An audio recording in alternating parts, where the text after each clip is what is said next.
Ashley, let me kind of, I guess, sort of piggyback on what Sanna was just talking about. Kids, I think she said, they come to us. But again, people will be like, well, it's a cyber environment. What exactly does that mean? I really did see that cybers could provide an alternate education for students that weren't typically successful in school environment. We have students that maybe work full time because, they need to support themselves or help support their family. We have students that are extremely involved in, your non-traditional sport. We have deeper connections and they tell us more information, and we're able to support in a more holistic manner because we're more aware of what's happening in their home. This is the first time I feel like somebody actually cared about me. This is the first time I feel like I've had a teacher actually want to talk to me about something, It's pretty evident the pride, the passion that you feel about, our learning community, our students, each other.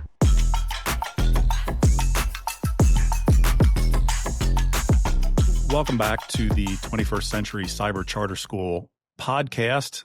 This is our third episode.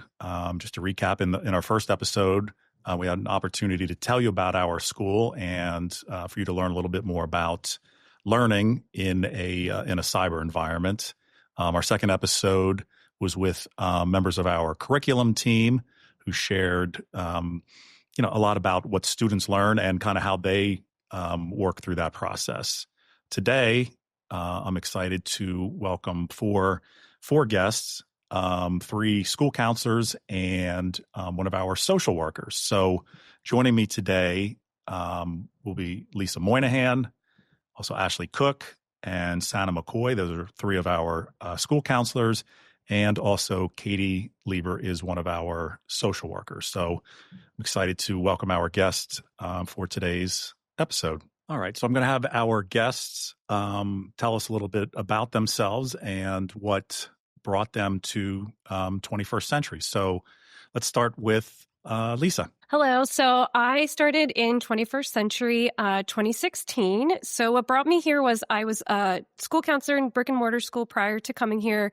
And I really did see that cybers could provide an alternate education for students that weren't typically successful in school environment. So piqued my interest and wanted to also be able to support students in an alternate school. So I've been here ever since because I've seen how successful our students can be. Great. Thank you. Ashley, you're up next. Thank you. This is the second career for me. I started out as in hotel restaurant management, and then I realized that I was spending a lot of time speaking to my coworkers about their future plans, and I thought, why not switch careers and become a school counselor? So I actually got hired at 21st Century in February of 2017. I had to work my way up. I got hired as the counseling department assistant. I did that role for a long 4 months, and then a position opened up as in the school counseling department as a school counselor. So I applied. I was happy to get the position, and I've been a school counselor ever since. I've served students in 6th through 12th grade since I've been here. Right now, I'm in 11th and 12th grade and absolutely love it. I love that our students have this opportunity to learn in a alternative environment that works for them for many various reasons that I've learned over the years. Great. Sanna, you're up next. Okay, I joined 21st Century in August of 2005. At the time, I was the only school counselor. I handled all grades, 6 through 12. So I was kind of a master of many things or a jack of all trades. I'm not really sure which. When I came here, what I loved about it was that we had such an interesting, diverse population, students across the Commonwealth. We were meeting needs in any number of ways that were not being met in a different environment. So when I started, I definitely thought, well, I'll give this a try and kind of see how it goes. And now 21 years in, I can't imagine being anywhere else and working with other students. I love what we're doing here and how we're doing it and how we're meeting the diverse needs of our population. And Katie, last but not least. So I've been at 21st Century since 2023, and actually kind of unique. So my sister worked here years ago and always talked so highly of it. She knew Sanna. So when I saw the job posting, I was like, should I go for it? And she was like, yes, of course. It's such a wonderful place to work. And also at that time, it was past 2020. I had had a lot of experience doing kind of cyber therapy with teens and really using some of my social work skills virtually. So I knew not only was it possible, but it could get really creative and could be really helpful, especially for any of our neurodivergent students or our students that kind of cope with anxiety. So I was really excited to come in here and be the first school social worker here. And it's just been a great experience so far. So let's start there, because we're talking about counselors, also social worker. How do those roles, I guess, how are they similar? How are they different? And how does this team that we have on, in front of us today on the screen, how do you guys work together? I can speak to the school social worker part first. So as a school social worker, particularly my role, I do have a counterpart. This is Julie Sloan. My focus currently is within our special education students. So I do a lot with facilitating any IEP related services. I also run social emotional learning groups. We provide school-based counseling here. I'll definitely, get feedback from the counselors, but I tend to feel that school social workers tend to work on collaborating with the counselors in terms of resources. And specifically, we tend to work a little bit longer term in depth with our special education students on making sure they're able to access their education. So yes, Katie's been a wonderful addition to our school, and we are so excited when we got our social worker. But we do, as Katie mentioned, we work together as school counselors. Sometimes we'll even reach out. Katie has a lot of resources within the community. She's our SAP coordinator in addition to our social worker. So, just touching base on any students that we have concerns about and kind of just seeing what we can do to provide any additional support for them to be successful. Well, and I think it's interesting when you think, well, how are you a school counselor or a social worker in a cyber environment, right? Your student's not walking down the hall and you're grabbing them out and you're seeing them. And I think what we're able to do is create deeper connections to a point, because we are not pulling students necessarily out of a class. They can come and see us in our virtual office at their kind of when they're available. And then obviously we have to be available as well, but it gives kind of a little more fluidity and connection, because they can come and see us when they have that moment versus trying to navigate the halls and get out of a classroom or one of those scenarios in a brick and mortar. And I think because we do talk to them regularly and we are arguably more in touch with our families and our parents than I ever was, certainly when I was in a brick and mortar, we have deeper connections and they tell us more information, and we're able to support in a more holistic manner because we're more aware of what's happening in their home and what's going on with their sister or their parents, or all of those pieces that either brought them to us or that are affecting them while they're enrolled with us, how we can support those. And again, as a team, we constantly are working together, conferring, looking for new ideas, resources, and I think we do that really beautifully. So, Ashley, let me kind of, I guess, sort of piggyback on what Sanna was just talking about. Kids, I think she said, they come to us. But again, people will be like, well, it's a cyber environment. What exactly does that mean? So I guess, how do kids come to you guys?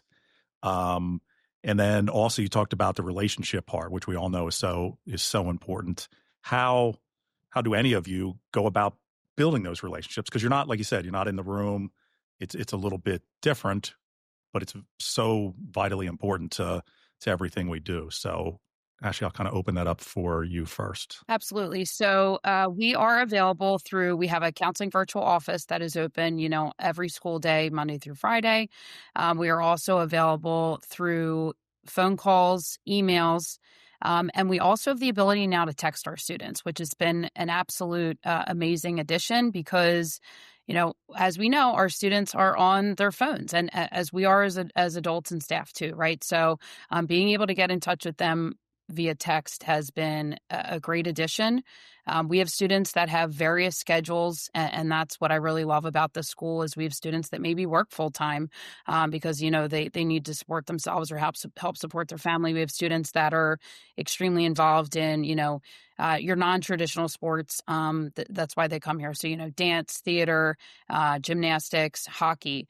So they might be traveling a lot, and by being able to get in touch with them, through text messages, email, phone calls, which students do take our phone calls, and that is, considered a soft skill, which they're changing to core skills now. Our students are actually, I think, being prepared more for their future and job interviews and things like that, because we're forcing them. We're like, hey, we need to talk to you. We need to have a phone conversation. So it's not all just via text. We're getting them on the phone. We're connecting with them, and we're helping them figure out their plans. I just want to piggyback off of what Ash said, and something that I've seen throughout the social work and counseling department is we work really hard at focusing on our students' strengths. Even if we have students coming to us who perhaps had not great academic records, something that we do here at 21st Century that I think is really special is we work with our kids where they are and where they want to be, not where we think they should be or where they think they should be. And I sit in on a lot of IEP meetings. I meet with a lot of students. And one of the things I hear over and over again, specifically about our counselors and social workers, but also about a lot of our teachers, is this is the first time I feel like somebody actually cared about me. This is the first time I feel like I've had a teacher actually want to talk to me about something, And I think that's just really special and unique to our team. And to the point of relationships, when you show up and you care, however you're showing up, whether that's repeated text messages or emails, or you're available in the virtual office and you're on camera and they can see that you're a person, not a bot, that relationship is built by showing up.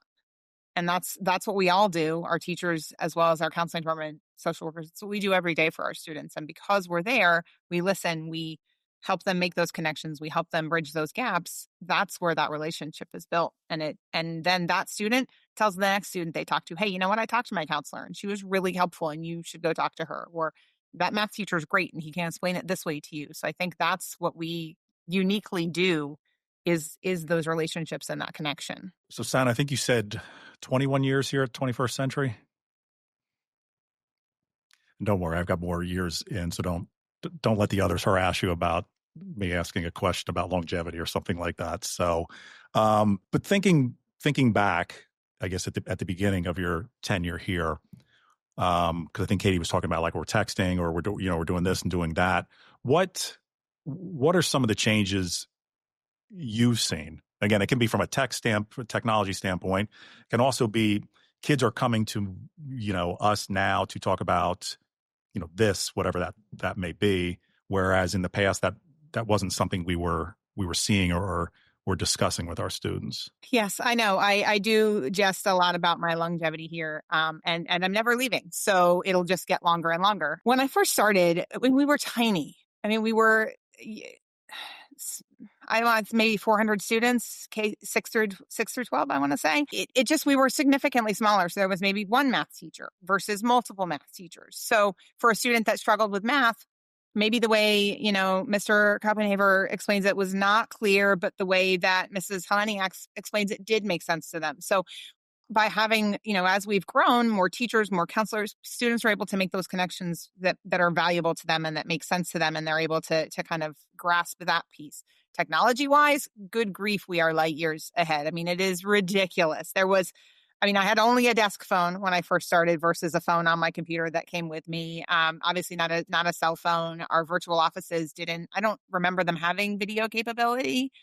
So it's things like that where we're just able to become more real, we're real people now when they can see us on video and make that connection with us versus just kind of a disembodied voice, at best.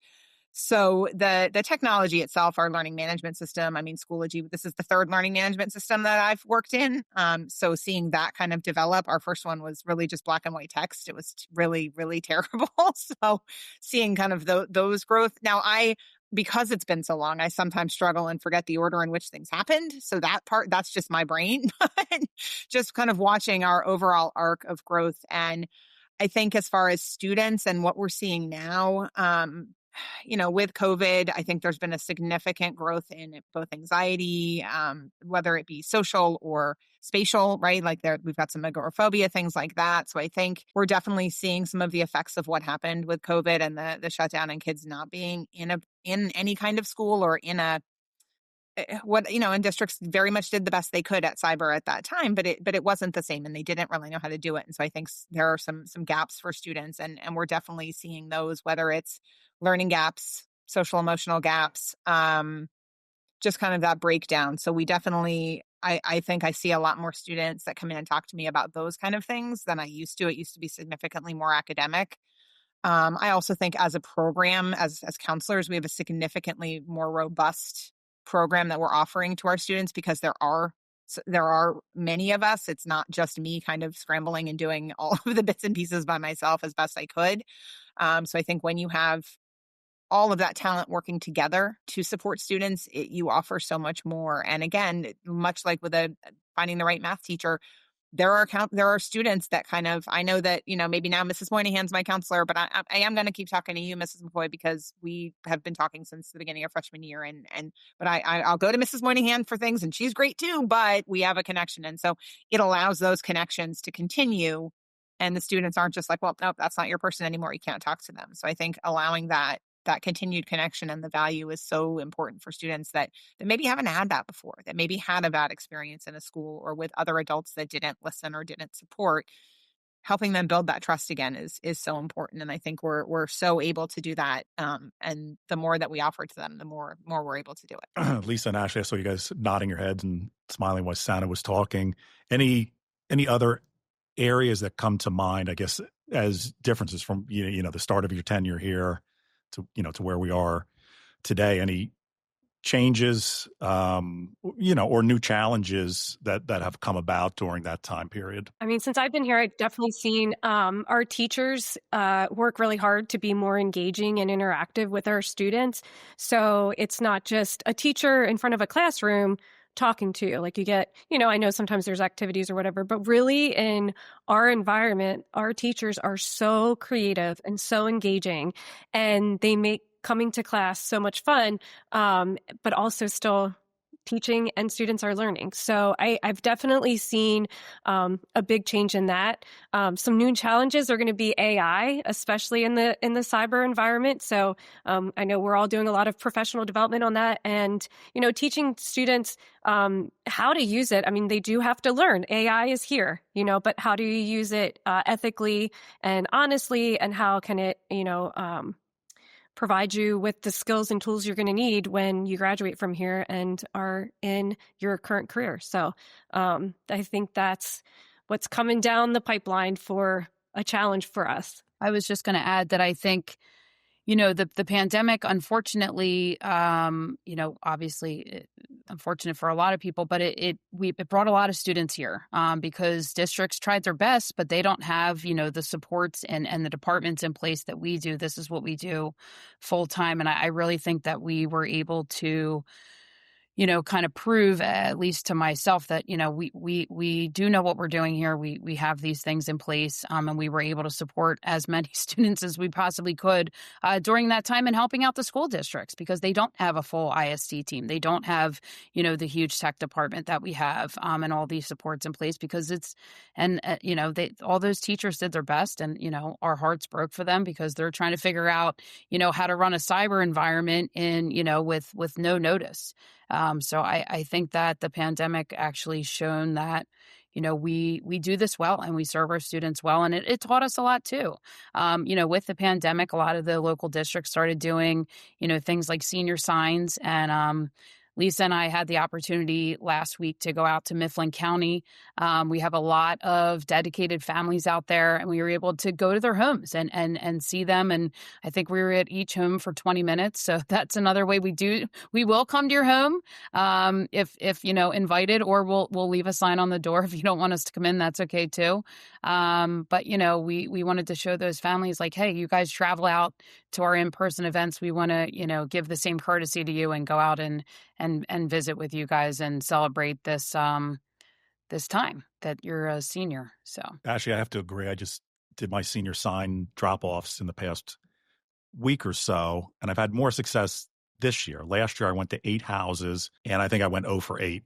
Nobody would open. So, and I'd stand there with the sign like, hey, and I think they'd look out, and I had a rental car. It was like a big black SUV, and somebody goes, well, maybe they think it's like the FBI, or like, I was like, All right, better choice of vehicles next time around. But this year was more successful. But it is something I really enjoy because in this role, I don't get to see kids, nearly as much. So it's really cool when they invite you into the house, you get to talk to them, and it's like, oh my gosh, then kind of remind you why all of us got into this profession.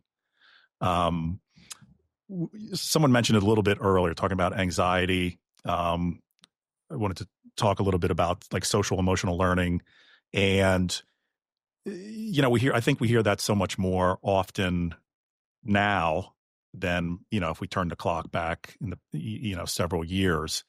So if a student or students are coming to us and that's one of the reasons, maybe talk us through how does that conversation go, or what are their best ways to kind of let you know, like, hey, this is a concern, or this is something I'm struggling with, and I'm, and they're reaching out to you guys, rightfully so, for your help. So maybe Katie, let's maybe start with you and your thoughts on, like I said, the social emotional learning and how kids, I guess, can kind of sort of, advocate for themselves and begin those discussions that need to happen.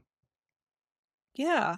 I definitely think that the way I see it a lot of times is one student will form a connection with one staff member. It's not even necessarily me. It might be their math teacher, their counselor. They basically have one person that they start going to. It could be their AA and they start responding to. And whoever is speaking with them will typically kind of do a little bit of deeper digging. And they're like, oh, do you want to go to live lab? No, it makes me uncomfortable being in live lab. Well, do you want to go meet with that teacher? No, it makes me uncomfortable thinking about meeting with that teacher. And then usually they will reach out to either myself or the counselors and kind of say like, hey, I have this student who kind of has brought up the fact that they either don't feel comfortable reaching out or this isn't a skill set for them. Something really cool that we've started this year, and shout out Ashley Cooke, because I think you were the first person to do it, was putting some of our regular education students into our SEL groups. So into our social emotional learning groups. Additionally, we are starting other groups as well. Our other social worker, Julie Sloan, is starting an executive functioning group for our regular education students, which encompasses a lot of that social emotional learning as well. So we do have a high population of students who will say, brick and mortar just didn't work for me. It made me uncomfortable. It made me anxious. So here at 21st Century, our role and our goal is to say, we're so happy you're here. It stinks to hear that you were feeling anxious. How can we work through those feelings so you can be successful in your educational environment here? And then hopefully after you graduate from here in the real world. So how a lot of our groups that I run, for example, for our older high schoolers, when it comes to social emotional learning, I have them talk a lot about getting their license, what it looks like to talk to a coworker. Do you reach out to your math teacher if you have a question? How do we appropriately write an email? Things like that, as well as monitoring their mental health. I just did a group on winter and how in winter, naturally energy levels are lower. You might not have as many feelings of happiness around the holidays. Not everyone's feeling as happy, and just having them recognize the symptoms within themselves and kind of, using that outward. And we have such a cool opportunity. When I first started here, I did not have that many kids showing up to group. And I always get so excited about my groups because now I have like 10 to 15 kids sometimes showing up. And it really helps add to my excitement around it. So I'll even say to them, Mrs. Leber did not want to do this group today, guys. Like, I'm very honest with them. I'll be like, or I put it together last week and I was worried you weren't going to like it. So I think a lot of the social emotional learning here at 21st Century is also how honest we are. We share with our kids if we're having some of the same feelings they are, But yeah, so usually it starts with students letting myself, their counselors, whoever their trusted adult here at 21st Century know. And then we kind of go from there. So let's talk about current students and when they come to you, obviously to schedule. I think that's, obviously part of the role, but and I'll open it up to the group if we can talk a little bit about, the scheduling of students as they, progress through the grades. And I'm, kind of assuming that also goes hand in hand with their career planning and the role that all of you play, again, in the scheduling and the career planning for our students. I'm happy to start. When students enroll, they go through an orientation process. And new this year, we've added an orientation survey where we ask students what their future plans are.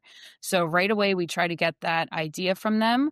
And we go ahead and move forward with their schedule based on their career plan. Some students may know, some students may not know, but we want to at least know if they're planning on going to college or if they're planning on working. As we know, there's always been a push, right, for college ever since I've been young, and that shift has certainly changed with the technological advancements as well as the need for careers in the trades right now. So, we're certainly supporting students in any way that we can to help them get to a career that they're going to enjoy, and they're going to make money to support themselves.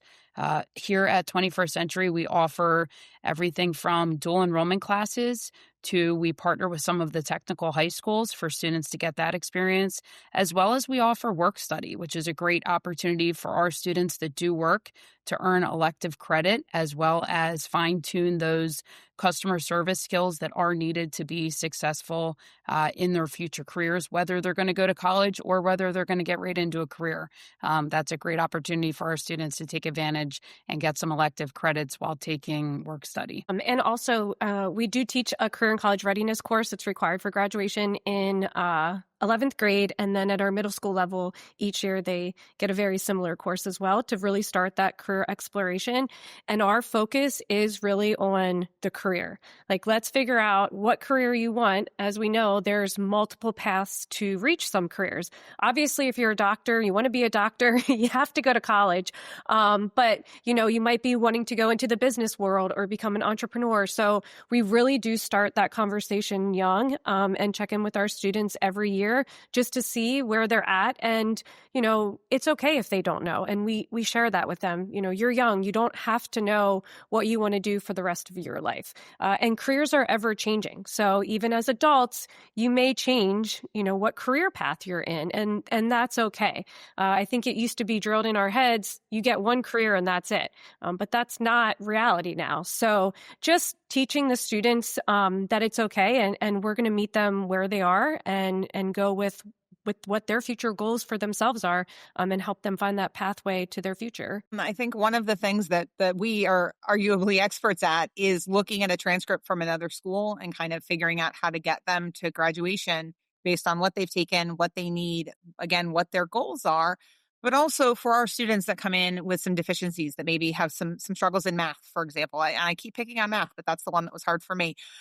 So those struggles in math, and how do we make sure that we get them to a place where they are going to be able to pursue all those careers that they want? So is it extra support? Is it a different math class that suits kind of their learning style, or where they're going to go? And if they're not college bound, they probably don't need pre-calculus. But what do we have that gives them additional math exposure and helps them continue to build those skills? So I think, again, we're always kind of looking at that whole child. What do you need with regards to our graduation requirements? That's kind of our first step. But then what is that next step for you? Where do you want to go? Is it college? Okay, do you have the courses that you need for college? Is it community college, trade school, work? And making sure that that's kind of a cohesive unit so that student finishes and has both met the requirements, but has also really learned what they need to learn to be the most successful that they can be in the life that they want. And I know I can speak to that. Our counselors do a fantastic job with some of our older students. Some of our students that are 18, 19 years old already, maybe credit-wise, they're still considered a 9th or 10th grader. But having these additional options like work study, we have a lot of what I like to call non-traditional students. I have students who, sometimes I think they work more hours than me in a week. They're like, oh yeah, Mrs. Leber, I got 3 jobs. And then when we find out you can get some work study for that, it just opens so many more doors for them.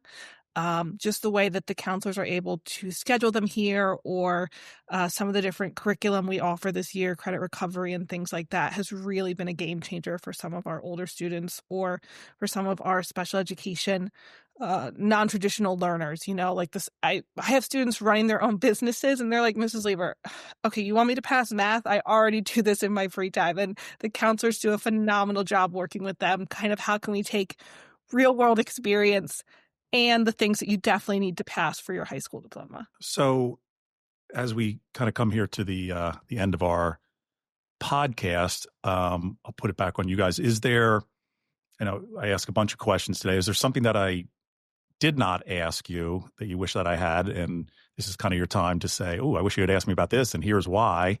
Or is there something about 21st century cyber charter school here in our last couple minutes together that you're like, oh, here's a little bit of a sales pitch, and this is why it's the place that you should definitely consider coming to. So again, I'll just open it up to the group. All right, I'm going to jump in because I feel this so strongly. Our students are able to be who they are, and they can connect with other students and with staff members on their own terms as themselves. There isn't necessarily the pressure to fit in, to look a certain way, to have a certain backpack or shoes or things like that when they're going to class, because they're all online. So there's a leveling of the playing field for students, particularly that I think is so valuable. And really, I've seen students come together at graduation. I mean, since my first year, come together at graduation. They've been friends for years and they've never met, and they meet at graduation. And if you saw them in a brick and mortar, you would think those two students wouldn't be friends. They would never talk. And they're the best of friends because they're able to connect on the things that really matter.